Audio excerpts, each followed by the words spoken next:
Hey everyone, Steve from Backcountry Gallery here, and this time around I want to address an old friend, back button AF, and talk about using it, or not, with mirrorless cameras. As you probably know, I put out a video covering back button AF almost a decade ago, and that video has had over 1.4 million views. Back then, mirrorless was barely even a fringe concept. However, times have changed, and I think it's time to revisit back button AF and see how it applies to our mirrorless cameras. First, though, a quick reminder why we use this with our DSLR so much. With DSLRs, the primary reason to use back button AF was due to the limited number of AF points and the fact that they were all clustered in the center of the frame. Often, we need to focus on something outside the AF field and then recompose, which required AFS. However, if we wanted to follow a subject, AFC was required. With shutter release AF, this meant constantly switching between AFS and AFC mode, depending on what you were shooting. However, back button AF allowed us to use AFC mode all the time. For situations where you needed to focus and recompose, you simply focused with the back button, released the back button, recomposed, and shot. No need to switch to AFS and lock in the focus distance, since when we released the back button, it was essentially doing the same thing. So, it was the best of both worlds, a nice 2-in-1. For more info, see my original video about back button AF. However, it's a different game in the mirrorless world where AF points laugh at limitations and span the entire frame. After all, we can easily move our AF point to virtually any location in the viewfinder, focus and shoot. There's seldom a need to focus and recompose. And of course, tracking AF areas with subject detection can chase the subject, even the subject's eye, automatically. Even if you find yourself in a situation where you would have normally switched to AFS, you can usually stick with AFC since the AF point is right on the spot where you want it. And in fact, that's how I typically shoot wildlife. I usually don't want to lock focus and recompose because invariably, either the animal will move or I'll move just a bit, resulting in a slightly soft image. So, when possible, I like to get an AF point on the eye and keep AF engaged as I shoot.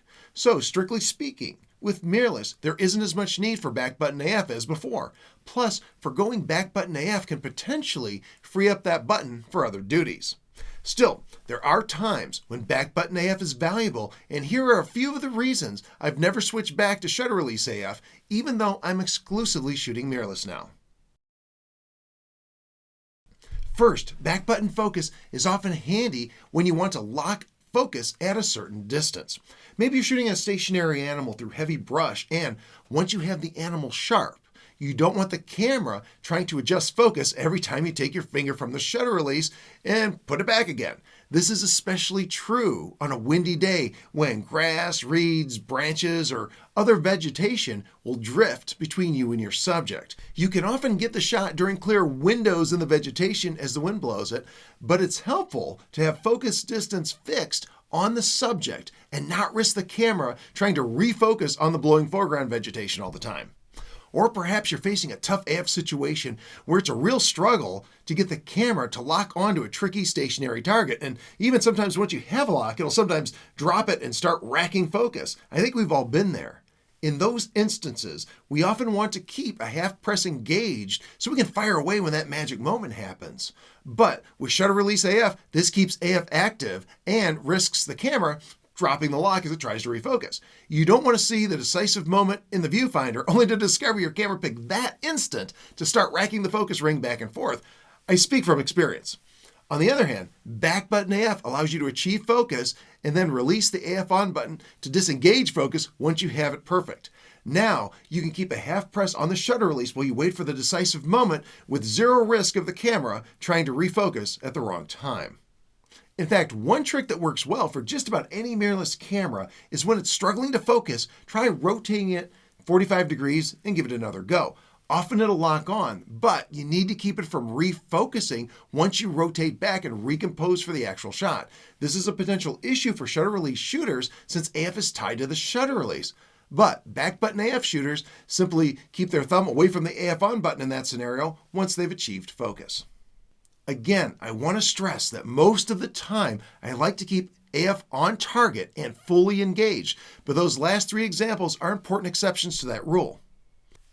I also find back button focus easier for when I'm shooting what I like to call spotty bursts.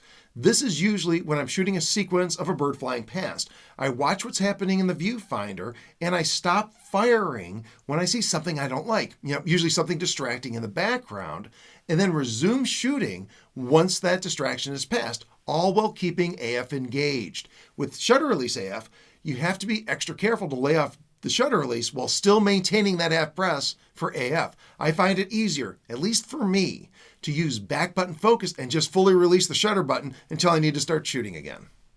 I've also been using different back button focus options on my Sony cameras since they have a nice lineup on the back of the camera buttons there. I have my AEL button set for using my current AF area normally.